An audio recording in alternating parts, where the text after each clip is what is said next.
So that's essentially the way that you are going to do things yourself. You're going to first take these calorie and macronutrient goals that we've established today, and you are going to keep them in mind. You're not going to use them yet. You're going to set them aside for a week.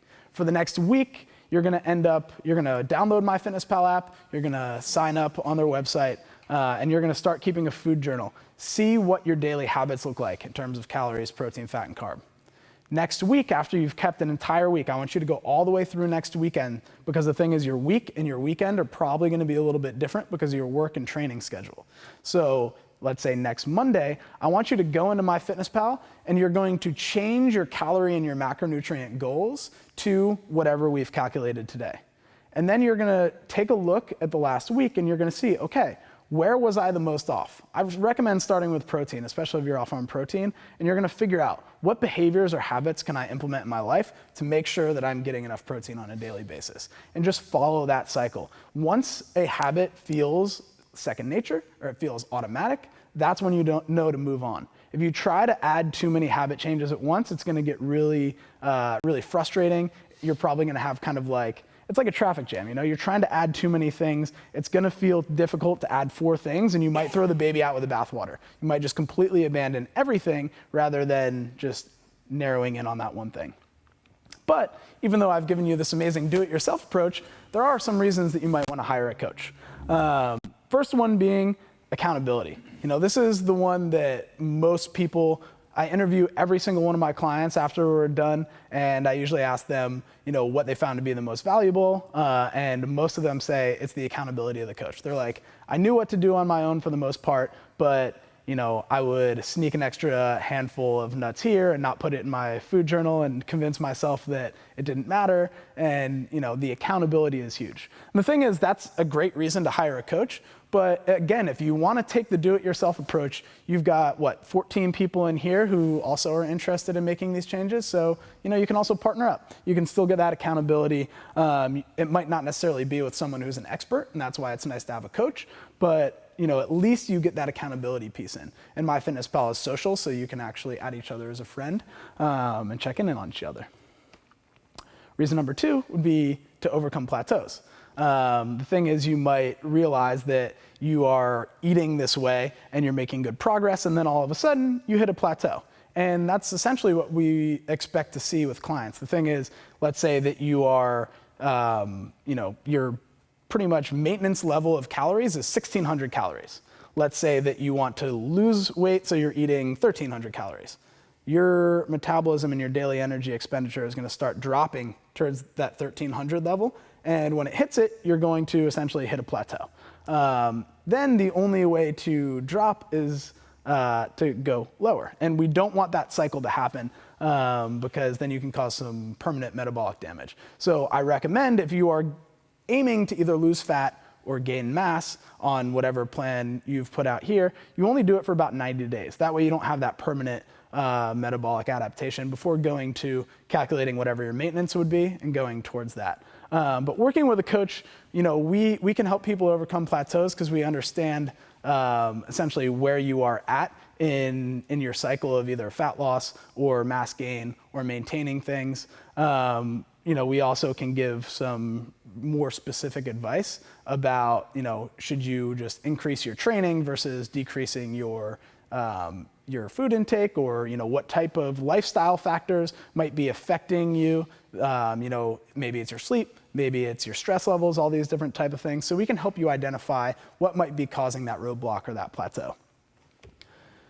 The other one is just a second set of eyes. So, you know, you might be able to look at your food journal and be like, oh, I need to eat more protein, but you know, you might not know what the easiest behavior change to make is. And a coach is somebody who has worked with a lot of people and understands, for example, what the easiest way to make that change is, or kind of what the highest impact change that you can make is going to be. You know, you might identify a behavior that you can change, but when working with a coach, the coach is someone who's going to be able to identify what's the highest impact behavior change that you can make, and let's implement that, because hopefully that not only changes, you know, getting enough protein, but it also establishes the groundwork for another habit that we can essentially ride that wave. So, you know, maybe it becomes, okay, we're going to Sunday meal prep protein, all of a sudden you've got Sunday meal prep, and we can ride that habit and start layering some other cool habits into it. So second set of eyes is really helpful.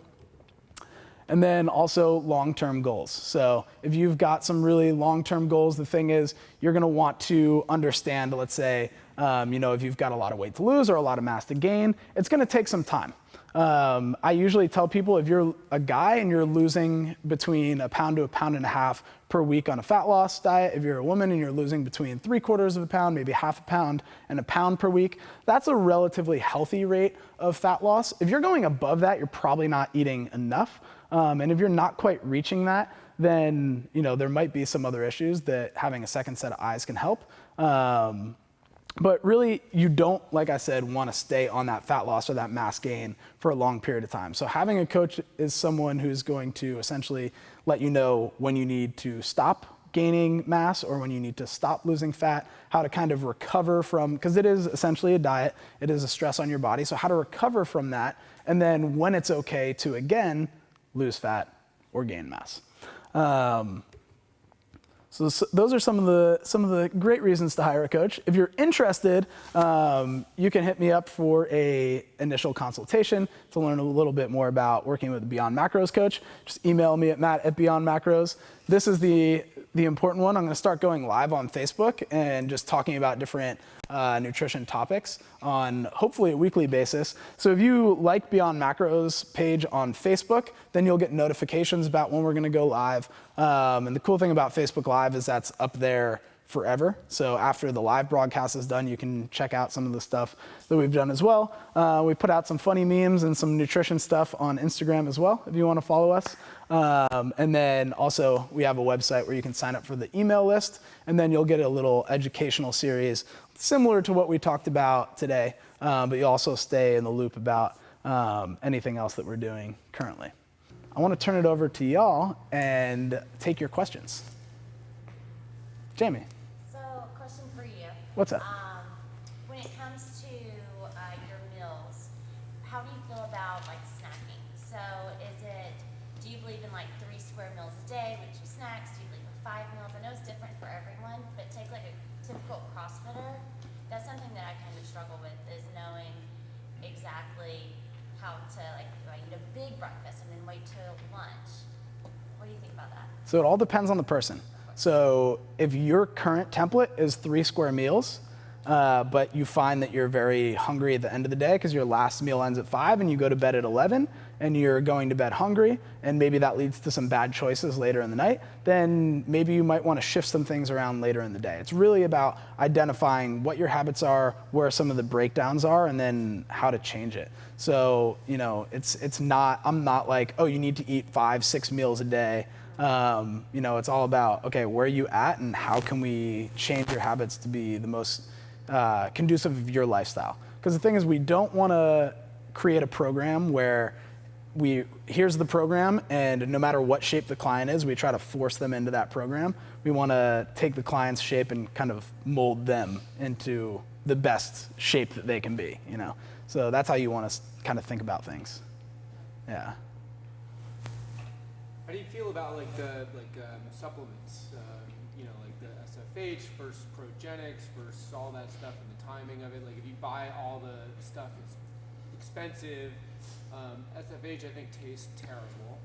I know, back me up here. The Progenics tastes good, most of it, but it's like if I take there's the just the standard whey, that stuff that's up there. Yeah. Take drink 2 of those a day, and then the pre-workout and then the recovery. It all just gets very expensive and unwieldy, and then you get all this powder floating around. And, I guess I'm just wondering how that kind of works in, because couldn't you do it more naturally with food rather than all these powders? Yeah. So, one, how do I feel about supplements? Just like how I'm diet agnostic, I'm also kind of the same way with supplementation. With the functional diagnostic nutrition practice that I have, when I take a look under the hood, I might realize that there's some supplementation that would actually be beneficial for you, Eric. But, if I don't know those things, I'm not going to recommend the kitchen sink for you because, like you said, it is expensive. You have all these powders. The thing is, most people spend too much time thinking about supplements and not enough time thinking about how to dial in their diet, how to get better sleep, how to reduce their stress throughout the day, and how to optimize their training. Those are all of the key building blocks that are going to give you the most return. If you've got all those things dialed in and you want to take things, you want to increase your performance by small fraction of a percent, you want, some marginal performance gain, then that's when some supplementation might actually help you. There are definitely supplements that if you're deficient in any minerals or nutrients or vitamins that can help you. There are definitely some supplements for everybody that could help you. But the thing is, like, if you don't dial all these things in first, it's not a smart thing to think about. It's not an efficient use of your time or your money. With that said, the way that I think about things like a protein powder is I think about it like a supplement. So let's say that you need to eat, I've got one client he's a strong dude, he's a big dude, he's not fat, but he's 245 pounds and like 6'6". And he has to eat roughly 245 grams of protein because he's looking to lose fat. And the thing about that is eating 245 grams of protein from food is like over 2 pounds of meat and eggs, and it's just a lot, So for him, we might have him eating 200 grams of protein from food, and that might feel normal for him. Eating any more might feel like he's just, foie gras goose. But then if you just throw in 2 scoops of protein powder to get the rest of the 45 grams, then all of a sudden you are eating a good diet and you are supplementing the diet. So that's how I like to think about things like a protein powder. I use carbohydrate powder during my workouts because if I'm training for 3 hours, that's the hour before, the hour after, and the 3 hours during that I'm not eating. But as an athlete training for 3 hours, I have really high energy needs. So if I just take a very palatable carbohydrate powder and I take it throughout the day to help make sure that I'm getting enough carbohydrates in, then I am supplementing my diet versus relying on the supplements for the majority of my diet, if that makes sense. Does that answer your question? Yeah, I guess so. Yeah. And then is there like a big difference between taking like, the red stuff or just drinking a sugary drink before working out? Like if most of us aren't going 3 hours, it's like, it's like the 1 hour that we're in here, at least for me. And then, it's like, okay, I drink the red stuff on my drive over here, and does it make a difference or not? I have no idea. Yeah. Yeah, I mean, really want to. Is any sugary drink? I mean, like, it's just a matter of getting carbohydrates, yeah? So, I mean, a sugary drink, like, I'm not saying advocating necessarily for Gatorade or anything like that, but I mean, is there a big difference? Is it engineered any better or worse? Yes and no. So the thing is, if you're only coming in here for an hour a day, you don't need to worry about really taking a carbohydrate supplement. The thing is, you should just eat enough carbohydrate throughout the day. Don't come in after having not eaten for a long time. If you have no ability to eat for, let's say, the 4 hours before you come in, then sure, have some carbohydrate powder so that you've got something in the tank when you come in here.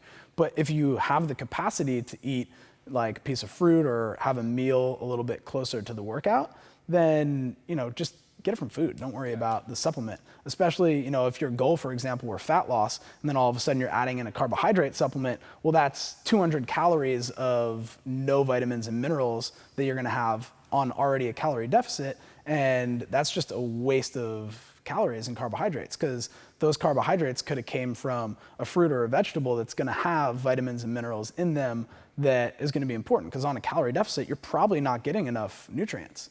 So if all of a sudden you're adding in a lot of supplementation when you're on a calorie deficit, then, it's empty. Right. So, I would say for the most part, avoid it. Avoid the supplementation unless you really have some performance goals and you already have everything else dialed in, and adding in the supplementation is going to give you that edge that you need. Otherwise, it's a waste of money for the most part. Cool. So kind of on the same note, so say that you are one of those 5 a.m. people. Yeah. Mm-hmm. How important is it to try to eat something before you come in for a person doing like an hour of CrossFit a day? Yeah, so I mean, Can you do that like without eating anything? Yeah, I mean, that would be one of those things where just maybe put something in before bed. Or I have plenty of clients who wake up early in the morning to train, and they'll just throw in a protein shake. So some of the most recent nutrient timing research shows that the whole anabolic window concept, that like 45 minutes after your workout, if you don't get a protein shake in, you're just like gonna wither away, is just complete nonsense. And that because the thing is, with most food, they've done studies and they just see, okay, if we ingest like whey protein, when does that go from through the digestive system into the bloodstream? And it takes about 60 minutes. So the thing is, if you take a protein shake before you come in, work out for 60 minutes, those amino acids are going to be available pretty much when you're done working out. If you go during the anabolic window, they're not going to be available until 2 hours, hour and 45 minutes after you're done working out. So usually, like if you work out in the morning, you could probably just like take a protein shake or, have a smoothie with like some fruit and greens and a little bit of oatmeal or something like that. So you have a whole food based approach, something that's palatable and not going to mess up your stomach. And then and then you'll be good. Otherwise, just eat something a little bit later at night, and then that food will have digested, and the energy will still be there in the morning. But yeah, it's about getting enough total food in throughout the day is really the most important thing. What adjustments, if any, should you make day to day based on your training? Like if it's a high strength day, should you go maybe above your number for protein? And if it's like an off day, should you maybe take carbs down, or should you just not ignore that and just stay steady, stay on your numbers every day? Yeah, so I'll tell you my opinion. There's a lot of different thoughts on the matter. Like, for example, Jamie did RP, and she probably had templates for high intensity days, low intensity days, rest days, whatever.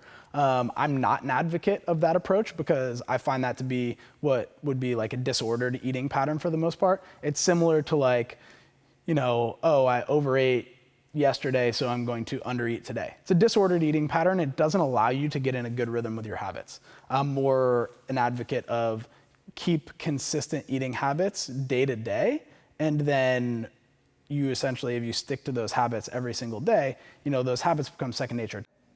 Well, I mean, that's the great thing that I said about this calorie and macronutrient approach is you can fit it in. If it fits within your calories, fits within your carbohydrate intake, just having a little bit, and then you build good eating habits around that, then you're going to be okay, as long as it doesn't take up the bulk of your carbohydrates or your calories. I'm an advocate of, changing the quantity of food that you eat, but then eventually moving towards good quality choices. But the thing is, no one's perfect. Like, I ate ice cream yesterday because I fucking deserved it. I treated myself. Like I'm on point all the time. So why not, eventually, add in a little bit. Like I'll have a little bit of chocolate every day because I can, I've got a huge caloric intake. Thing is, if I eat 4,000 calories, I can eat like vegan for 2,000 calories, and I can eat like a carnivore for 1,000, and then I can eat like a complete scrub for another 1,000, and I still got plenty of nutrients in, so. Do you really eat 4,000 calories a day? Yeah. When it comes to carbs, though, let's say your number is 200 grams for the day. There's a difference between eating like 200 grams of like Milky Way bars and 200 grams of carbs from, oatmeal and beans. So how do you adjust for that? Like how should you manage that? Yeah. So, what specifically would your question be then? Well, I guess just like in terms of simple carbs like sugars. Say your number is 200, just to get the number to work off of. What maybe should be the maximum of maybe bad carbs, like simple sugar like that? Well, there's no specific number that I'm going to give you for what the maximum should be. Sure. Really, you understand which ones are going to be bad, right. And the less of the bad ones you can eat and still feel like you're not restricting yourself to the point where it's an unsustainable path, sure, is what you should be striving towards. You should try to make up the bulk of that from fruits, vegetables, and good plant-based sources of carbohydrate, and then from there you might have a little bit of what would be bad and just savor the shit out of it. Sure. Okay.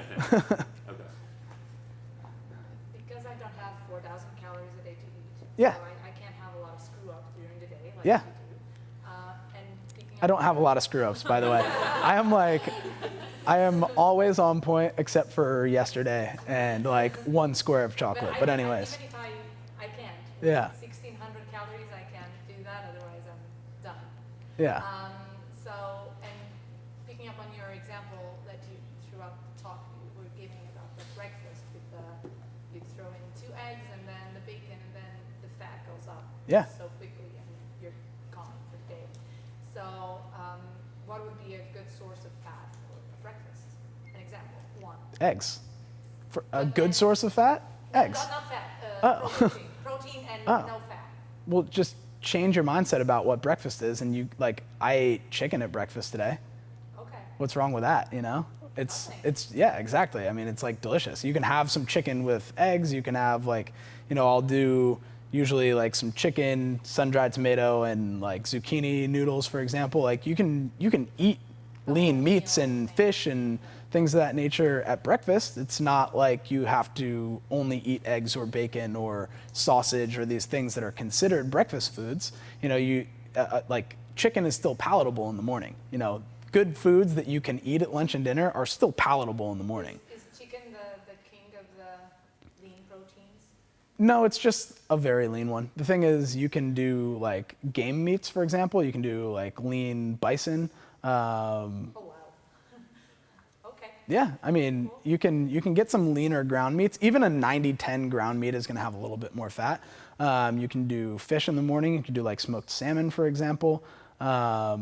There's just opening your mind about what the different possible protein sources are is very helpful, because then you kind of get outside of this like chicken, broccoli, egg whites, oatmeal like hegemony. It's just yeah. Turkey bacon solve the fat bacon problem? Nope. Matt, does the app have recommendations for protein sources, fat sources? No. We gotta figure that out. I It don't has know. some recipe stuff, but it's like Yeah. That's not where you recipes go to you'd meet want to Matt. follow.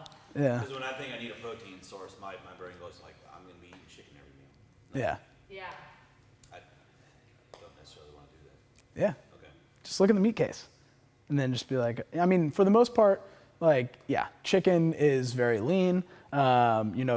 Seafood is going to be, for the most part, lean, except for some of the fattier fish. Even like salmon, for example, is a relatively fatty fish, but even then, it's going to be relatively lean. I mean, for the most part, you could also eat whatever meat you want that fits within your fat, and then also use protein powder as a supplement, and then supplement the rest of your protein. There's a bunch of different ways that you could structure it. It's just a matter of kind of what works for you. If eating chicken every single meal is like, fuck, I can't do this, then that's when you want to start opening your mind to doing some bison maybe sometimes, or like getting a really lean cut of beef, or getting, because you can actually see visually at the meat counter, is there a lot of fat on that cut of meat? Usually like a London broil or some of the top roasts are going to be a little bit leaner. So just look at what doesn't have a lot of fat on it, and then there is a lean meat source. Yeah.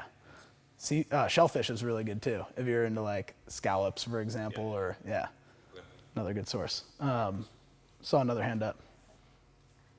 What about good and bad carbs? What about them?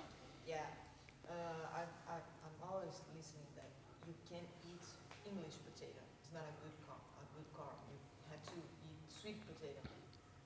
That have difference. One is not paleo, one is paleo. So if you follow paleo, then those arbitrary standards are kind of there. But if not, that's okay. Yeah, I mean, the sweet potato is going to have more vitamins and minerals in it than the potato, but they're both a starchy root. They come from they grow a different plant. A sweet potato grows a plant that has edible leaves. A potato grows a plant that doesn't have edible leaves. There's differences between them, but I mean, when it comes down to it, they're both starchy root vegetables. They both have some decent minerals from growing under the ground. Sweet potato is going to have a little bit more vitamin and mineral, but like that, that distinction for me is one of those ones where it's like, it just depends. When I think about bad carbs, I'm thinking about carbs that are like, sugary, bad for the environment, bad for you. But the thing is, you have to take these things in the context of your total diet. No carb is necessarily inherently a bad carb, but if you eat too much of it, then it might be bad for you. So if you have already eaten all of your carbohydrates from sweet potatoes for the day, like, is a sweet potato a good carb at that point?